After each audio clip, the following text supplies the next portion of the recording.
नमस्कार दोस्तों, स्वागत है आप सभी का कर्मवीर आईसीएस में, जहां पर मैं मधु पूरी इंडियन पॉलिटी को एमसीक्यू वाइज कवर करा रही हूं। आज का लेक्चर नंबर 77 है, जो कि बेस्ड है कॉन्स्टिट्यूशनल अमेंडमेंट पे। आप किसी भी गवर्नमेंट एग्जाम की तैयारी कर रहे हो, अगर इंडियन पॉलिटी आपके सिलेबस में है तो ये पूरी की पूरी प्लेलिस्ट आप सभी के लिए काफ़ी हेल्पफुल होगा। मेरी आप सभी से रिक्वेस्ट है कि इस पूरी की पूरी प्लेलिस्ट को कम से कम 3 से 4 बार जरूर देखें, जिससे कि जब आप एग्जामिनेशन हॉल में जाएं और पॉलिटी के क्वेश्चंस को सॉल्व करें तो आपको काफ़ी इजी हो और आप काफ़ी अच्छे से वहाँ पर अटेम्प्ट कर पाएँ। क्योंकि पॉलिटी काफ़ी स्कोरिंग सब्जेक्ट है और इसके 20 से 25 क्वेश्चन सारे एग्जाम में पूछे जाते हैं, लेकिन उन क्वेश्चंस को सॉल्व करने के लिए ज़रूरी है कि आप क्वेश्चंस का निरंतर अभ्यास करते रहें। और इस निरंतर अभ्यास की श्रृंखला में आज हम लोग एक और लेक्चर को एड ऑन करने जा रहे हैं। तो इसी उम्मीद के साथ चलते हैं अपने पहले क्वेश्चन की तरफ। Question number 1. Consider the following statement regarding constitutional amendment. First, in Article 368, two methods of constitutional amendment are mentioned. Second, constitutional amendment bill can be initiated only in Lok Sabha. Third, in case of any dispute between two houses of parliament on constitutional amendment bill, joint sitting of both houses can be summoned. Fourth, the president cannot veto a constitutional amendment bill. Which of the statement given above are correct? तो question क्या कह रहा है कि संवैधानिक संशोधन के संबंध में निम्नलिखित कथनों पर विचार करें। पहला, अनुच्छेद 368 में संवैधानिक संशोधन की दो विधियों का उल्लेख किया गया है। दूसरा, संवैधानिक संशोधन विधेयक केवल लोकसभा में शुरू किया जा सकता है। तीसरा, संवैधानिक संशोधन विधेयक पर संसद के दोनों सदनों के बीच किसी भी विवाद की स्थिति में दोनों सदनों की संयुक्त बैठक बुलाई जा सकती है। चौथा, राष्ट्रपति किसी संवैधानिक संशोधन विधेयक को वीटो नहीं कर सकते। ऊपर दिए कथनों में से कौन सा कथन सही है, ये आपको बताना है। तो ये चार स्टेटमेंट दिया गया है और इन चारों में से जो स्टेटमेंट सही है वो आपको बताना है। तो देखो, जो पहला स्टेटमेंट कह रहा है कि in article 368 two method of constitutional amendment are mention, बिल्कुल सही स्टेटमेंट है ये। और देखो, जो चौथा स्टेटमेंट कह रहा है कि the president can not veto a constitutional amendment bill, तो ये भी बिल्कुल सही स्टेटमेंट है। बाकी जो सेकंड और थर्ड स्टेटमेंट है, ये दोनों स्टेटमेंट गलत है। ठीक है, तो पहला और चौथा स्टेटमेंट सही है और आपको सही स्टेटमेंट ही बताना था। तो ऑप्शन बी देखिए, फर्स्ट एंड फोर ओनली। ठीक है, B is the right answer, first and four only. चलते हैं नेक्स्ट क्वेश्चन की तरफ।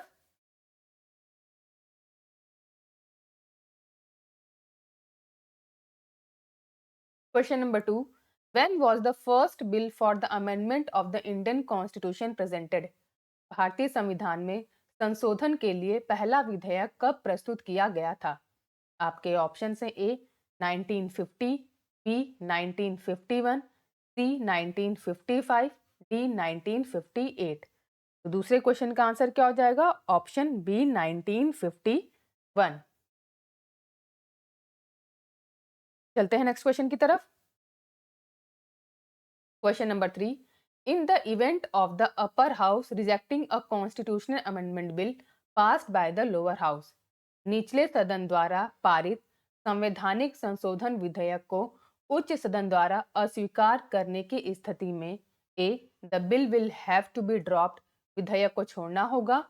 B a joint sitting of the both houses of parliament may be convened to consider and pass the bill, विधेयक पर विचार करने और पारित करने के लिए संसद के दोनों सदनों की संयुक्त बैठक बुलाई जा सकती है। C the bill shall be deemed to have been passed by both the House of the Parliament if the Lok Sabha passes it again by a two-third majority, यदि लोकसभा इसे दो तिहाई बहुमत से फिर से पारित कर देती है तो विधेयक को संसद के दोनों सदनों द्वारा पारित माना जाएगा।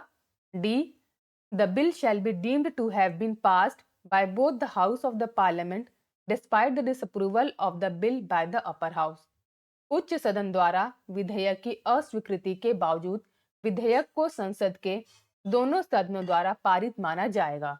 तो तीसरे क्वेश्चन का आंसर क्या हो जाएगा? Option A the bill will have to be dropped, विधेयक को छोड़ना होगा। थर्ड का आंसर क्या हो जाएगा? Option A. Question number 4, The first constitution amendment bill passed in 1951 was related to 1951 में पारित पहला संविधान संशोधन विधेयक किससे संबंधित था? आपके ऑप्शन हैं A security of the country, B security of the prime minister, C protection of agrarian reform in certain state, D scheduled caste and scheduled tribes. तो चौथे क्वेश्चन का आंसर क्या हो जाएगा? Option C protection of agrarian reforms in certain state. चलते हैं next question की तरफ। Question number 5, the 9th schedule to the Indian constitution was added bye.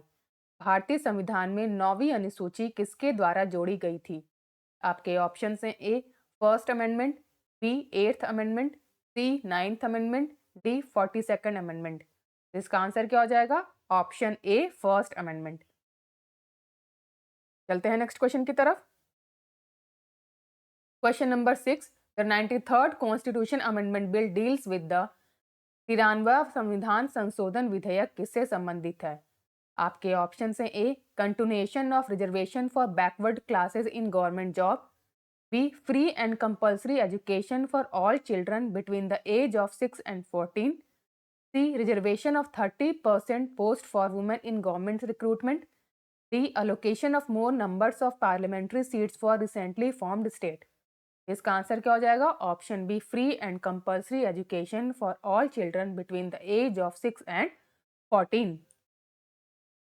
चलते हैं नेक्स्ट क्वेश्चन की तरफ। Question number 7, right to education introduce through 86th amendment came into force. 86वां संशोधन के माध्यम से शुरू किया गया शिक्षक अधिकार लागू हुआ। आपके ऑप्शन हैं A in 2002, B in 2004, C in 2008 and D in 2010। तो इसका आंसर क्या हो जाएगा? Option D in 2010। चलते हैं नेक्स्ट क्वेश्चन की तरफ। Question number 8, by which constitutional amendment OBCs have been given 27% reservation in the admission to educational institution। किस संवैधानिक संशोधन द्वारा OBC को शैक्षणिक संस्थानों में प्रवेश में 27% आरक्षण दिया गया है? आपके ऑप्शन हैं ए 92nd, बी 93, सी 94th, डी 96। तो आठवें क्वेश्चन का आंसर क्या हो जाएगा? Option B 93rd। चलते हैं नेक्स्ट क्वेश्चन की तरफ। Question number 9, match list 1 with list second and select the correct answer using the code given below. एक तरफ आपको अमेंडमेंट दिया गया है और उसमें क्या नेसेसरी चेंजेस हुए वो आपको मिलान करना है। तो 69th amendment act 1991, 75 amendment act 1994, 88th amendment act 2000 और 83rd अमेंडमेंट एक्ट 2000। और इसका मिलान आपको किससे करना है? Establishment of state level rank tribunal, second no reservation for scheduled caste in panchayat in Arunachal Pradesh, third constitution of panchayat at villages और at another local level, fourth accepting the recommendation of the 10th finance commission, fifth accorded the status of the national capital territory to India. ठीक है, तो देखो जो हमारा 69th amendment act था 1991 में, वो किससे रिलेटेड है? Delhi was given the status of national capital territory. ठीक है, जो 69 था वो हमारा किससे रिलेटेड था? Delhi was given the status of the national capital territory. 75th amendment act किससे था? Establishment of state level rank tribunal. ठीक है, 88th अमेंडमेंट एक्ट 2000 किससे था? Accepting the recommendation of 10th finance commission. और 83rd अमेंडमेंट 2000 किससे था? No reservation for scheduled caste in panchayat. ठीक है, तो इस तरीके से अगर हम इसका मिलान करते हैं तो पहले क्वेश्चन का आंसर क्या हो जाएगा? पहले क्वेश्चन का आंसर क्या होगा? जो बताइए, पहले क्वेश्चन का आंसर क्या हो जाएगा? अभी मैंने आपको बताया कि जो 69th अमेंडमेंट था उसका क्या हो जाएगा? According the status of national capital territory, मतलब ए का 5th। ठीक है, फिर जो है हमारा उसके बाद क्या बता रहा है? 75th, इसका किससे होगा? इसका फर्स्ट से होगा। ठीक है, establishment of state level rank tribunal. ठीक है, फिर जो है 88th अमेंडमेंट एक्ट 2000, ये किससे है? ये है accepting the recommendation of the 10th finance commission. और उसके बाद से 83rd किससे है? 83rd अमेंडमेंट एक्ट ये किससे है? इसका है no reservation of scheduled caste in panchayat in Arunachal Pradesh. तो इस तरीके से इसका आंसर क्या हो जाएगा 5142। 5142 किस में है, ऑप्शन ए में है। तो 9th क्वेश्चन का आंसर क्या हो जाएगा, ऑप्शन ए। ठीक है, 9th क्वेश्चन का आंसर क्या हो जाएगा, ऑप्शन ए। अब देखिए फिर से आपको लिस्ट का मिलान करना है। एक तरफ आर्टिकल है और वो किससे रिलेटेड है, right to form cooperative society under article 19 first C. ठीक है, फिर दूसरा protection of SC and ST reservation in filling backlog of vacancies, formation of national judicial appointments commission और limiting the size of the council of ministers. ये आपको इससे मिलान करना है कि ये किससे मिलते हैं। ठीक है, तो देखो एक बार मैं आपको बता देती हूँ किसका किससे, right to form cooperative societies under article 19 C, वो किससे 97th अमेंडमेंट 2011। ठीक है, उसके बाद से क्या 2000 प्रोटेक्शन ऑफ एससीज and ST reservation in the filling backlog vacancy, ये किससे 81st constitution amendment act 2000। Formation of national judicial appointment commission 99th amendment और 2014। ठीक है, limiting the size of the council of minister, ये 91st अमेंडमेंट 2003। तो अगर हम इससे इसका मिलान करते हैं तो कैसे होगा, ए का होगा थर्ड, बी का होगा फर्स्ट, सी का होगा फोर्थ और डी का होगा सेकंड। थर्ड, फर्स्ट, फोर्थ और सेकंड। थर्ड, फर्स्ट, फोर्थ और सेकंड किस में है, ऑप्शन डी में। देखिए एक बार फिर से मैं बता दे रही हूं कि right to form cooperative societies under article 19(1) C 97th amendment में होता है। फिर प्रोटेक्शन ऑफ एससीज and STs reservation in the filling backlog of vacancies 81st amendment में है। उसके बाद से formation of national judicial appointment commission 99th amendment है। उसके बाद से limiting the size of council of minister 91st amendment में है। तो इस क्वेश्चन का आंसर क्या हो जाएगा 10वें का, सी इज द राइट आंसर। ठीक है, 10th का आंसर क्या हो जाएगा, ऑप्शन सी। चलते हैं नेक्स्ट क्वेश्चन की तरफ। Which constitutional amendment act dealing with national judicial appointment commission was declared unconstitutional by the constitution bench of the supreme court. राष्ट्रीय न्यायिक नियुक्ति आयोग से संबंधित किस संवैधानिक संशोधन अधिनियम को सर्वोच्च न्यायालय की संविधान पीठ द्वारा असंवैधानिक घोषित किया गया था। आपके ऑप्शन से A 98th constitutional amendment act, B 97th constitutional amendment act, C 99th constitutional amendment act और 10 डी 100 कॉन्स्टिट्यूशनल अमेंडमेंट एक्ट। तो इसका आंसर क्या हो जाएगा, option C 99th constitutional amendment act. चलते हैं नेक्स्ट क्वेश्चन की तरफ। Question number 12, by which of the following amendment of the Indian constitution the term cooperative society was added to article 19(1)(6)। भारतीय संविधान के निम्नलिखित में से किस संशोधन द्वारा अनुच्छेद 19(1)(c) में सहकारी समितियां शब्द जोड़ा गया था। आपके ऑप्शन से A 42nd amendment act 1976 42, B 73rd amendment act 1993, C 97th amendment act 2011, D 36 amendment act 1975। तो 12वें क्वेश्चन का आंसर क्या हो जाएगा, ऑप्शन सी 97th अमेंडमेंट एक्ट 2011। चलते हैं नेक्स्ट क्वेश्चन की तरफ। Question number 13, by which one of the following constitutional amendment Delhi become national capital region. निम्नलिखित में से किस संवैधानिक संशोधन द्वारा दिल्ली राष्ट्रीय राजधानी क्षेत्र बन गई। आपके ऑप्शन से A 61st, B 69, C 71st या डी 79। तो इसका आंसर क्या हो जाएगा, option B 69th amendment act. ठीक है, चलते हैं नेक्स्ट क्वेश्चन की तरफ। Question number 14, which one of the following amendment of the Constitution of India convert the Union Territory of India into the National Capital Region of Delhi। निम्नलिखित में से कौन सा भारत के संविधान का संशोधन केंद्र शासित प्रदेश दिल्ली को राष्ट्रीय राजधानी क्षेत्र दिल्ली में परिवर्तित करता है। आपके ऑप्शन से A 69th amendment, B 78th amendment, C 73rd amendment, D 74th amendment. इसका आंसर क्या हो जाएगा, ऑप्शन ए 69th अमेंडमेंट। चलते हैं नेक्स्ट क्वेश्चन की तरफ। Question number 15, which of the following has banned floor crossing by the members elected on a party ticket to the legislature। निम्नलिखित में से किसने विधायिका के लिए पार्टी के टिकट पर चुने गए सदस्य द्वारा फ्लोर क्रॉसिंग पर प्रतिबंध लगा दिया। आपके ऑप्शन से A 52nd constitutional amendment, B representation of public law, C 42nd constitutional amendment, D 44th constitutional amendment. इसका आंसर क्या हो जाएगा? Option A 52nd constitutional amendment. चलते हैं नेक्स्ट क्वेश्चन की तरफ। Question number 16, in which amendment was the evil of defection from the political parties in India enacted? भारत में राजनीतिक दलों से दल बदल की बुराई किस संशोधन में अधिनियमित की गई? आपके ऑप्शन से A 52nd amendment, B 54th, सी 56 या डी 58th। इसका आंसर क्या हो जाएगा? Option A 52nd amendment. चलते हैं नेक्स्ट क्वेश्चन की तरफ। Question number 17, which one of the following constitutional amendment introduced the anti-defection provision in the constitution for the first time? निम्नलिखित में से किस संवैधानिक संशोधन ने पहली बार संविधान में दल बदल विरोधी प्रावधान पेश किया? आपके ऑप्शन से ए 54th, बी 53, सी 52nd, डी 51st। इसका आंसर क्या हो जाएगा? Option C 52nd। चलते हैं नेक्स्ट क्वेश्चन की तरफ। Question number 18, 52nd constitutional amendment is related to 52 संविधान संशोधन किससे संबंधित है? आपके ऑप्शन से A defection, B reservation, C election, D protection of minorities. तो इसका आंसर क्या हो जाएगा? Option A anti defection. चलते हैं नेक्स्ट क्वेश्चन की तरफ। Question number 19, the authoritative text of the Indian constitution in Hindi was authorized to be published by which of the following constitutional amendment?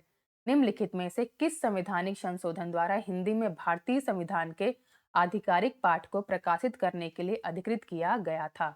आपके ऑप्शन से A 57th amendment 1987, B 58th amendment 1987, C 59th amendment 1988, D 60th amendment 1988। इसका answer क्या हो जाएगा? Option B 58th amendment 1987। चलते हैं next question की तरफ। Question number 20, which one of the following amendment to the constitution is related to the lowering of the age of voter? संविधान में निम्नलिखित में से कौन सा संशोधन मतदाताओं की आयु कम करने से संबंधित है? आपके ऑप्शन से A 61st amendment, B 44th amendment, C 42nd amendment और डी 24th अमेंडमेंट। आंसर क्या हो जाएगा? Option B, option A 61st amendment. चलते हैं नेक्स्ट क्वेश्चन की तरफ।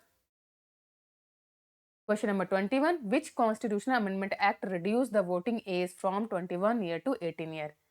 किस संवैधानिक संशोधन अधिनियम ने मतदान की आयु 21 वर्ष से घटाकर 18 वर्ष कर दी? आपके ऑप्शन से A 61st, B 62nd, C 63, D 64th। 21वें का आंसर क्या हो जाएगा? Option A 61st।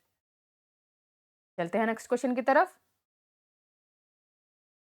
Question number 22, which constitutional amendment act reduce the voting age from 21 year to 18 year? किस संविधान संशोधन अधिनियम ने मतदान की आयु 21 वर्ष से घटाकर 18 वर्ष कर दी? आपके ऑप्शन से A 66th amendment, B 62nd amendment, C 61st amendment, D 63rd amendment. तो 22वें क्वेश्चन का आंसर क्या हो जाएगा? Option C 61st amendment. चलते हैं नेक्स्ट क्वेश्चन की तरफ। Question number 23, the 79th amendment of the Indian constitution is related to? भारतीय संविधान का 79वां संशोधन किससे संबंधित है? A central state relation, B establishment of two political parties, C fundamental right, D reservation of एससीज and STs in the Lok Sabha and state legislative assembly. इसका आंसर क्या हो जाएगा? ऑप्शन डी रिजर्वेशन ऑफ एससीज and ST in the Lok Sabha and state legislative assemblies. चलते हैं next question की तरफ। Question number 24, which constitutional amendment makes provision for the reservation of seat for the SCs and ST in Lok Sabha and State Assembly? कौन सा संवैधानिक संशोधन लोकसभा और राज्य विधानसभाओं में अनुसूचित जाति और अनुसूचित जनजाति के लिए सीटों के आरक्षण का प्रावधान करता है? आपके ऑप्शन से ए 76, बी 77th, सी 78th, डी 79th। 24 का आंसर क्या हो जाएगा? Option D 79th। चलते हैं नेक्स्ट क्वेश्चन की तरफ। Question number 25, the basic structure theory of the constitution of India implies that? Bharat के संविधान का मूल संरचना सिद्धांत यह दर्शाता है। आपके ऑप्शन हैं A certain feature of the constitution are so essential to it that they can not be abrogated. संविधान की कुछ विशेषताएं इसके लिए इतनी आवश्यक है कि उन्हें निरस्त नहीं किया जा सकता है। B, fundamental right can not be abridged और टेकन अवे, मौलिक अधिकारों को कम या छीना नहीं जा सकता है। C, the constitution can not be amended except in accordance with the procedure laid down in article 368, अनुच्छेद 368 में निर्धारित प्रक्रिया के अनुसार संविधान में संशोधन नहीं किया जा सकता है। D, the preamble of the constitution can not B amend for it is not a part of the constitution and at the same time represent its real spirit। संविधान की प्रस्तावना में संशोधन नहीं किया जा सकता है क्योंकि यह संविधान का हिस्सा नहीं और साथ ही इसकी वास्तविक भावना का प्रतिनिधित्व करता है। तो इसका आंसर क्या हो जाएगा 25वें का option A, certain feature of the constitution are so essential to it that they can not be abrogated. A is the right answer. 25वें का आंसर क्या हो जाएगा ऑप्शन ए। इस तरीके से आज हमने सेट ऑफ 25 क्वेश्चंस को कंप्लीट कर लिया है। अगर आप सभी को ये सीरीज अच्छी लग रही है तो प्लीज लाइक कीजिए, कमेंट कीजिए और सब्सक्राइब कीजिए कर्मवीर आईसीएस को। साथ ही साथ अपने कमेंट भी हमारे साथ के साथ अपने फीडबैक को कमेंट सेक्शन में जरूर लिखिए। Thank you for watching.